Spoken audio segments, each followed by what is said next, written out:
Hello, and welcome back to the Crime Reel.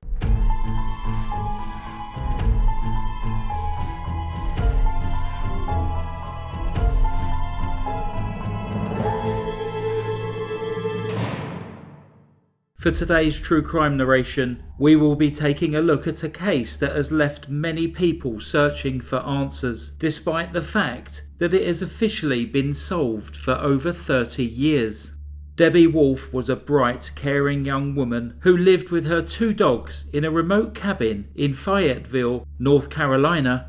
In 1986, she was 28 years old and only 2 years out of nursing school when she and her family were gearing up for the Christmas holidays.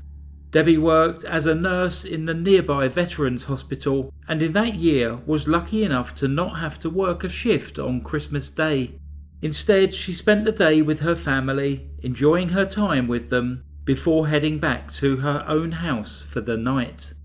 Debbie had a shift at the hospital the following day and wanted to make sure that she was well rested, ready for a busy day at work on the 26th of December. Her co-workers remember seeing her during this shift, with some stating that they saw her in the car park after she had finished work at around 4 p.m. No one recalled speaking to her when they saw her getting into her car, but it was assumed that she was on her way home for the evening.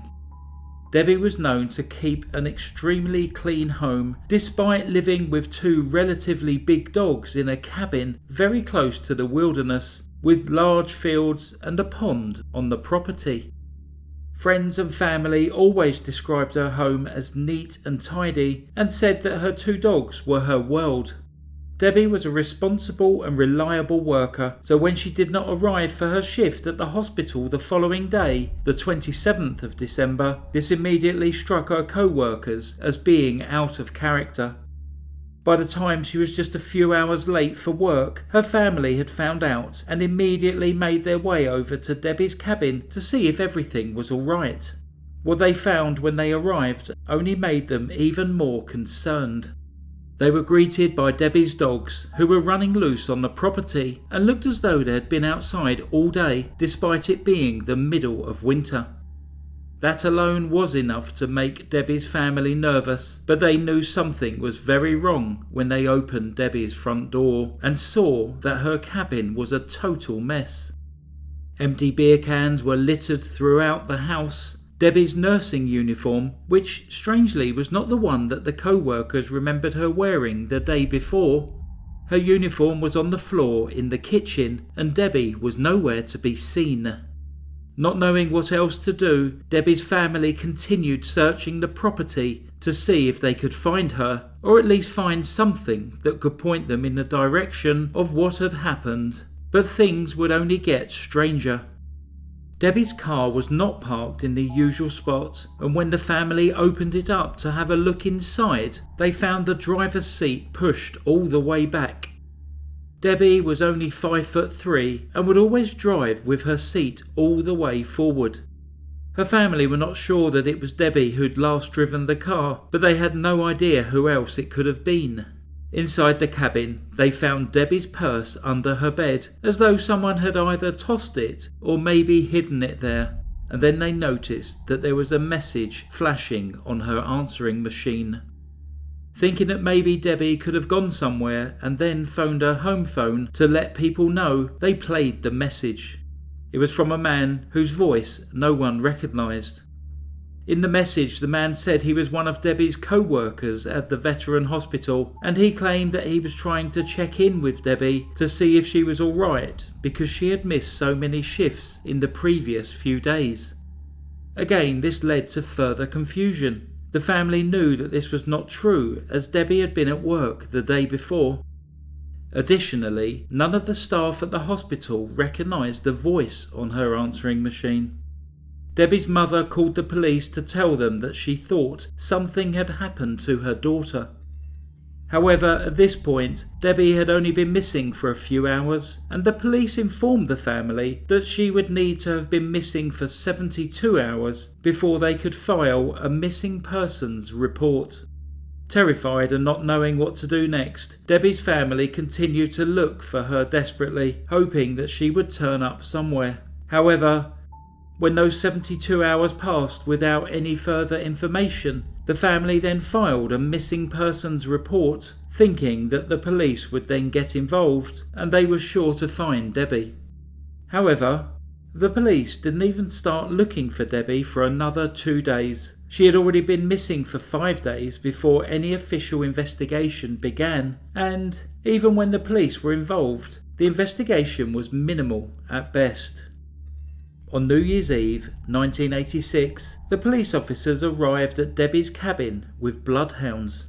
When the dogs were unable to pick up Debbie's trail, the officers packed up and went home for the day. It's here that we see the beginnings of what would become a difficult relationship between Debbie's family and the investigators, particularly because the police claimed that the reason why they didn't check the pond on the property that day was because of something that Debbie's family had said. According to the investigators, Debbie's family had told them that they'd already searched the pond themselves and found nothing, so the investigators didn't spend the time nor resources looking there. However, according to Debbie's family, none of them had said anything like that to the police. This is backed up by the fact that when Debbie's family found out that the police hadn't searched the pond, Debbie's mother hired a team of private investigators to search the waters the very next day. The pond had a slow incline, meaning that the private investigators had made it 5 feet out into the water before it had even reached their knees, and because of the water and the time of the year, the pond was surrounded by and lined with a thick layer of mud. That being said though, it would take the private investigators less than 2 minutes to find something crucial to the case. One of them found 2 sets of footprints leading into the water, and then he found what looked like drag marks. He followed the drag marks into deeper water, where it didn't take him long to find Debbie's body submerged in a barrel, her eyes and mouth closed, almost as though she was sleeping. The police were called to the scene and quickly took over the investigation. Debbie's body was sent for autopsy, where the coroner determined that Debbie's cause of death had been an accidental drowning. This only caused tensions between law enforcement and Debbie's family to grow further. The autopsy report also noted that Debbie had no drugs or alcohol in her system, and she only had a teaspoon's worth of water in her upper airways. She had cuts and abrasions on her hands and fingers that could have been indications of a struggle. Additionally, she was wearing clothes that didn't fit her and which her family did not recognise. Despite all of this, the police stuck with their theory that Debbie had drowned by accident. They said that she had probably been out on the property with her dogs when she'd walked into the water and got stuck in the mud.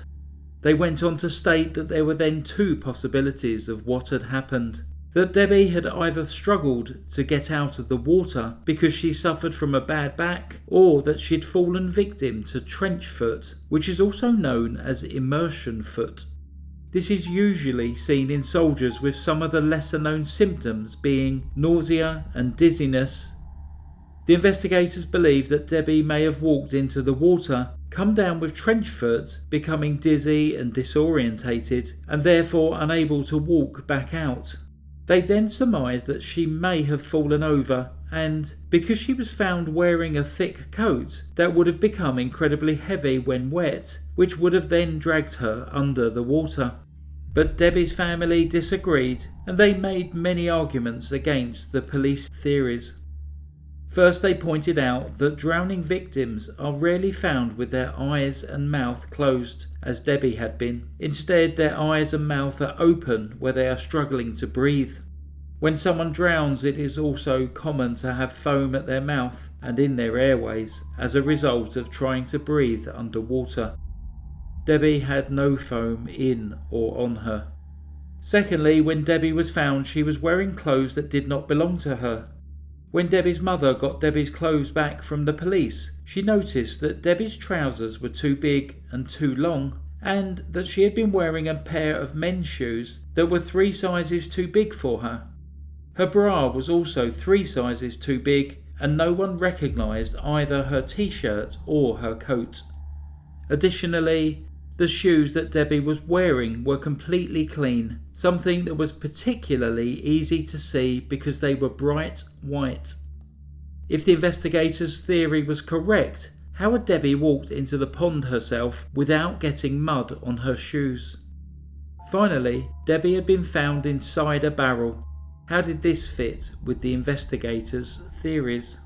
The police investigators claimed that there was actually no barrel, and that the private investigators who had found Debbie's body had been confused by Debbie's coat. This was because they said it had billowed up around her and made it look as though she was in a barrel.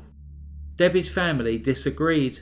Debbie's mother even went back to the property to check the area where she remembered seeing the investigators put the barrel after they had pulled it out of the water. The barrel was gone, but there was an indentation on the ground where Debbie's mother believed that it had been. The police stuck with their story and stating that Debbie's family were, understandably, searching for answers to explain why this had happened to Debbie when there simply weren't any. It was a tragic accident. Debbie's family disagreed. They said that one of Debbie's roles at the hospital was to manage volunteers, and Debbie had told them how she was having problems with 2 of these volunteers. One of these men had been diagnosed with several psychiatric problems and had somehow managed to get Debbie's home phone number. This man had called her on several occasions and had even told Debbie that he knew where she lived. The other man had told Debbie that he was in love with her on multiple occasions, to which Debbie had told him that she wasn't looking to start a romantic relationship with him, but wanted to stay friends. Both of these men were questioned by the police. The first man left the state a few days after he was brought in for questioning, and both men provided alibis. However, Debbie's mother was convinced that the second man was the one who had left the message on Debbie's answering machine. Despite their best efforts, Debbie's family have been unable to pursue this any further. Debbie's case is classed as being solved, and her cause of death is officially accidental drowning. But what do you think?